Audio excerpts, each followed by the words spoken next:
Hello guys, আপনারা আগের দিন যারা আমার ভিডিও দেখেছেন তাদেরকে অনেক ধন্যবাদ। আজ আমি শুরু করছি রুই মাছের একটি রেসিপি। খুবই সাধারণ রেসিপি, অল্প সময়ে হয়ে যাবে, আপনারা দেখুন। তারপরে হ্যালো গাইস, আগের দিন আপনারা আমার রেসিপি নিশ্চয়ই দেখেছেন, যারা দেখেছেন তাদেরকে অনেক ধন্যবাদ। আজ আমি বানাতে চলেছি রুই মাছের একটি রেসিপি, খুবই সাধারণ রেসিপি। তেল দিয়েছি, দেখতেই পাচ্ছেন, রুই মাছে নুন হলুদ মাখানো রয়েছে। এবার মাছগুলোকে ছেড়ে দিলাম। খুন্তি দিয়ে মাছ ছাড়ছি।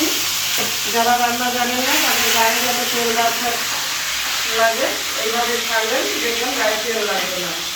এবারে দেখতে পাচ্ছেন আমার ডান দিকে একটি কড়াই তাতে দিয়েছি সামান্য একটুখানি গোটা দারচিনি এবং 3টে এলাচ। এটাকে সামান্য একটু ভেজে নিতে হবে।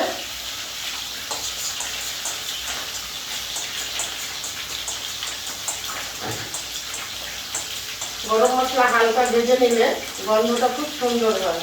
হয়ে গেছে গরম মশলা ভাজা আমার। এবারে দেখুন আমার বাটিতে রয়েছে 2 চামচ মতন পেঁয়াজ বাটা। এর সঙ্গে একটা বাটিতে রয়েছে একটু কাজু বাদাম ভেজানো, আমি দিয়ে দিলাম মিক্সির বাটিতে। এই কাজু বাদামের সঙ্গে আমি দিয়ে দিচ্ছি, দেখতে পাচ্ছেন একটুখানি আদা কুচি রয়েছে, আদা কুচি। এর সঙ্গে দেবো এবারে এই যে গরম মশলাটা ভাজা রয়েছে, এলাচ আর দারচিনি দেখতে পাচ্ছেন, একই সঙ্গে ভেজে নেবো যাতে সময় কম লাগে, আলাদা আলাদা করে করতে না হয়। এইবারে আমি মিক্সির বাটি বন্ধ করছি। সামান্য একটু জল দিতে হবে।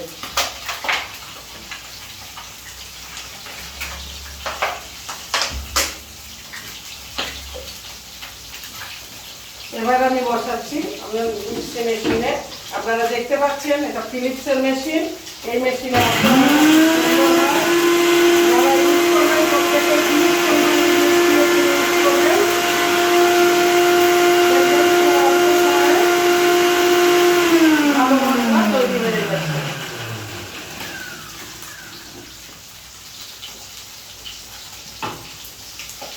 এবারে আমি মাছটা উঠে দিচ্ছি।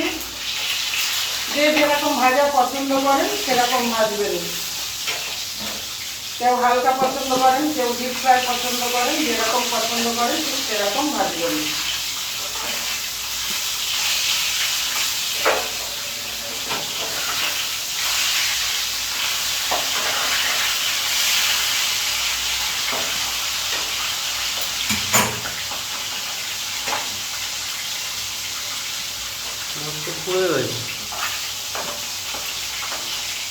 কি করছিস না?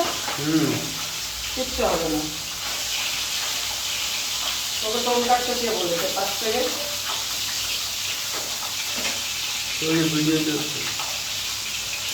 কালো কালো হয়ে গেছে কেন? কি হয়েছে তোকে? তেলটা না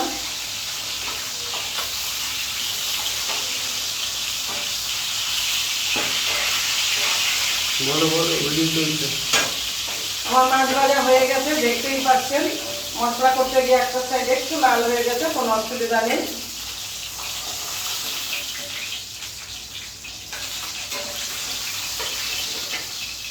এবারে দেখুন মাছ ভাজার যে তেলটা রয়েছে এই তেলের মধ্যেই আমি দিয়ে দিচ্ছি অল্প করে সাদা জিরে, গোটা জিরে যাকে বলে, ফোড়ন দিলাম।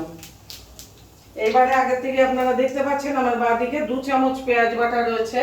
আপনাদের দেখাবার জন্যই আমি চামচে রেখে দিয়েছি। দেখুন 2 চামচ পেঁয়াজ বাটা দিলাম।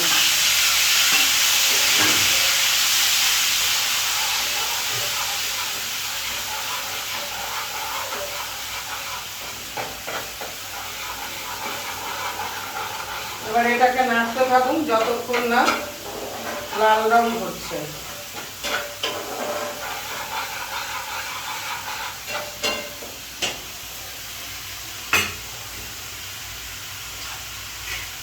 এবারে আমার ডান দিকে দেখতে পাচ্ছেন আশীর্বাদ কোম্পানির জিরের গুঁড়ো রয়েছে, জিরে পাউডার।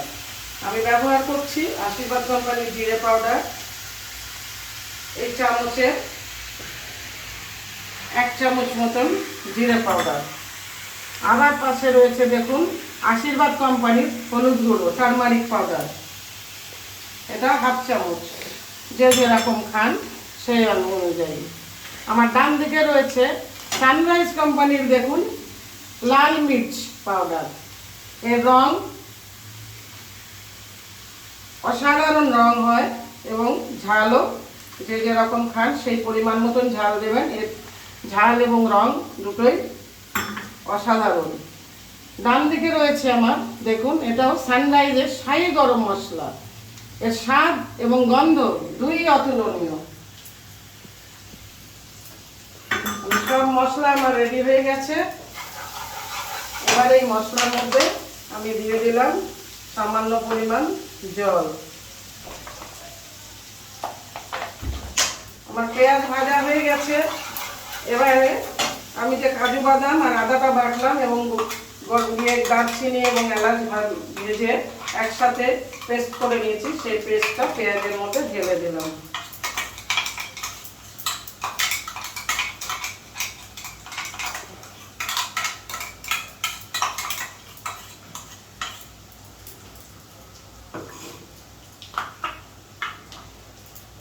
হাত ব্যবহার করতে লাগে, হাত ব্যবহার না করলে কি রান্না হয়? হাতের ছোঁয়াই হচ্ছে মমতার স্পর্শী। হাতের ছোঁয়ায় রান্নার গুণ হয়ে ওঠে অসাধারণ।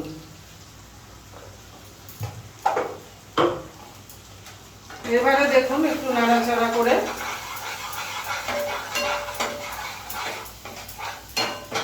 এর মধ্যে যে মশলাটা রয়েছে, এই মশলাটা আমি যেটা জলে একটু ভিজিয়ে নিয়েছিলাম, হলুদ, লঙ্কা এবং জিরে পাউডার এবং সামান্য গরম মশলার গুঁড়ো,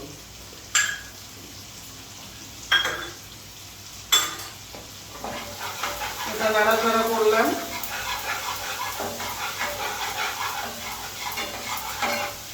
এবার এতে দিয়ে দেব সামান্য লাল পাকা টমেটো,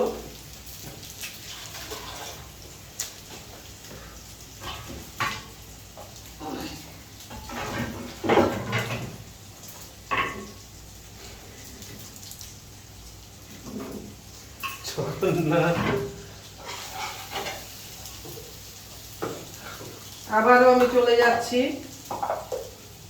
ফিলিপসের মিক্সি মেশিনে।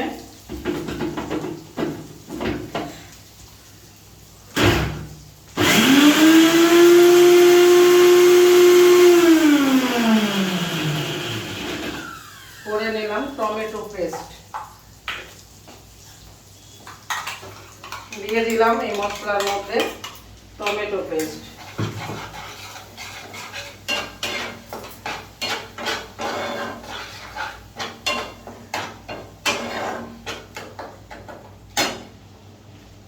এরপর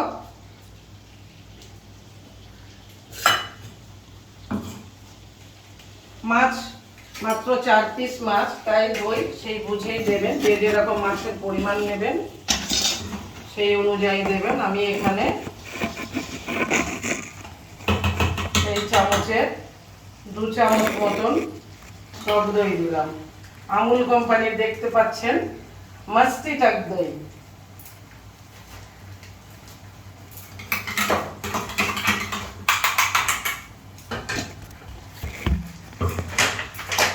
সামান্য একটু জল দিয়ে নিলাম। টক দইটাকে মিক্সি মেশিনে ভালো করে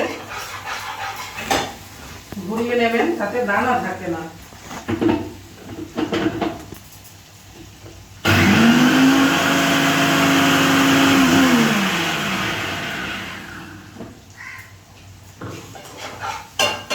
এবারে এই মশলার মধ্যে দিয়ে দেব সামান্য একটু চিনি। অনেকে চিনি পছন্দ করেন না, তারা গুঁড়ো দিতে পারেন। চিনি যদিও স্বাস্থ্যের পক্ষে ক্ষতিকর, কিন্তু আমরা অভ্যস্ত বাঙালি ঘরে চিনি দিয়ে দিয়ে, তাই সামান্য পরিমাণ চিনি দিলাম।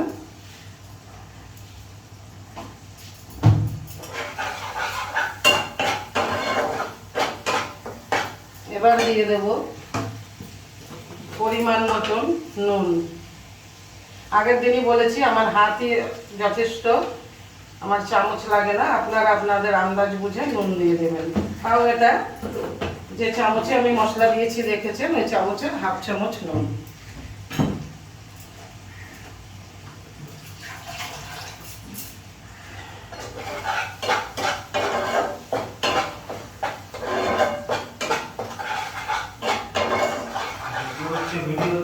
এই রান্নাতে যেহেতু টক দই পড়বে, সেই জন্য টক দইয়ের মধ্যেও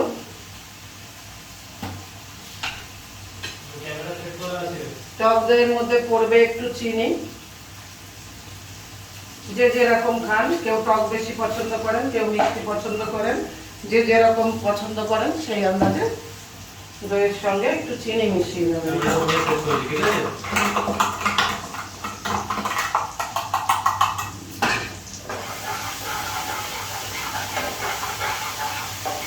দেখুন আমার মশলা ভাজা হয়ে গেছে, কি সুন্দর একটা লাল রং এসেছে।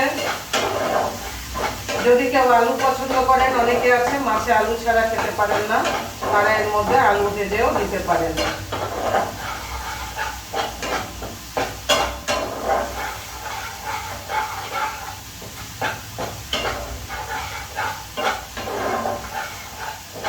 এবার দেখুন আমি এই যে দইটা যে গুলে রেখেছি, এবার এই মশলার মধ্যে দই দিয়ে দিলাম।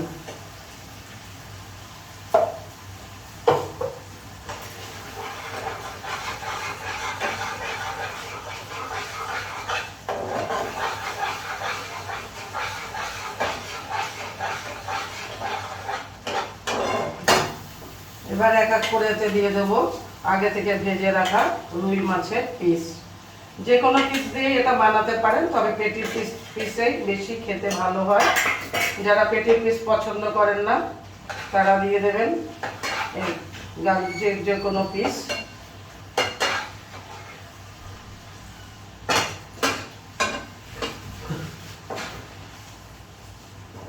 বন্ধুরা আর বেশিক্ষণ না, এবার আমি এটা ঢেকে দেবো।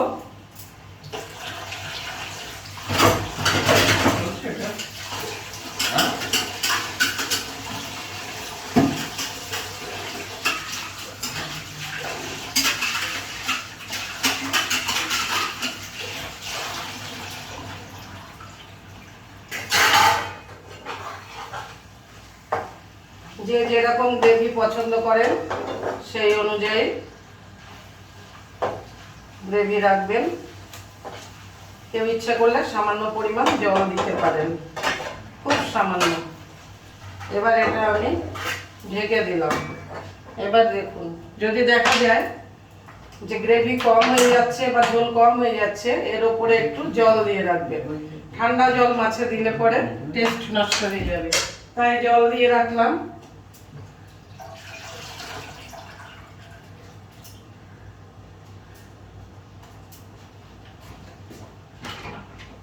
এবার দেখুন এর উপরে দিয়ে রাখলাম একটু কাঁচা লঙ্কা।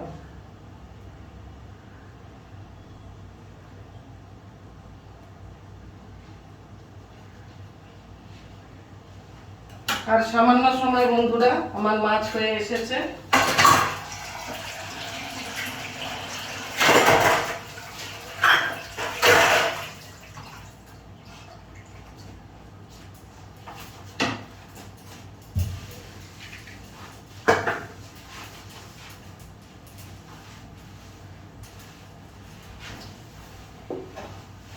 এটা মিনিট 5 ঢাকা থাকবে।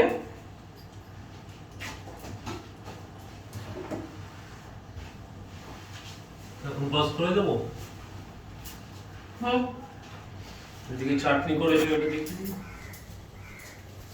আপনাদেরকে বলি বন্ধুরা, আজকে আমার রেসিপি আছে মুসুরির ডাল লাউ দিয়ে, তার সঙ্গে আছে কাঁচা পাকা আমের চাটনি, পাশে দেখতে পাচ্ছেন গন্ধরাজ লেবু লম্বা লম্বা করে কাটা আছে, যেটা ডালের সাথে খাওয়া হবে।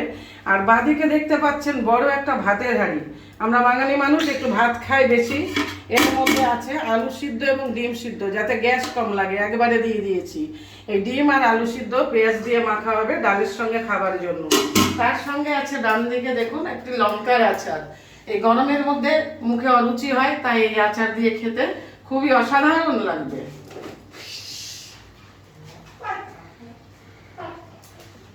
দেখুন প্রায় 5 মিনিট হতে চললো, আমি এটাকে ঢাকনাটাকে তুলছি। দেখুন 5 মিনিট হলো, 1 মিনিটও হয়নি। কি সুন্দর রং ধরেছে দেখুন। দই দিয়ে তেল ছাড়া শুরু করে দিয়েছে অলরেডি। যদি কেউ এরকম গ্রেভি পছন্দ করেন তারা এরকম গ্রেভি খাবেন, জল দেবার প্রয়োজন নেই।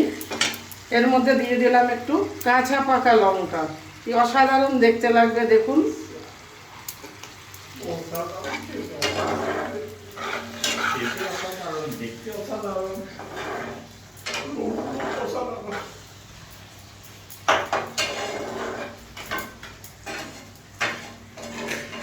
পুরোটাই আমার নিজের করা, আপনারা সামনে দেখতে পেলেন। কারণ আমার ছেলেরা খাবে, আপনারাও দেখছেন, আপনারাও বানাবেন। হাতের ছোঁয়ায় হচ্ছে মমতা স্পর্শী, মমতা না থাকলে সেই রান্নার টেস্ট ভালো হয় না। আমার ঝোল আজকে লাগবে না, তাই জল দেবার প্রয়োজন হচ্ছে না। যদি আপনাদের মনে হয় গ্রেভি আরো বেশি লাগবে তাহলে খুব সামান্য পরিমাণ এতে জল দিতে পারেন, তবে কাঁচা জল দেবেন না। দেখলেন আমি থালার উপরে কিভাবে জল দিয়েছি, এরকম সামান্য পরিমাণ জল, গরম জল উপর থেকে বসিয়ে রেখে এটা ঢেলে দিতে পারেন। তো আমার লাগছে না, তাই জলটা আমি ফেলে দিচ্ছি। আমার রান্না হয়ে গেছে, এবার আমি বন্ধ করছি। আজকের মতো এখানেই সমাপ্ত। বিদায় বন্ধু, বিদায় গাইস।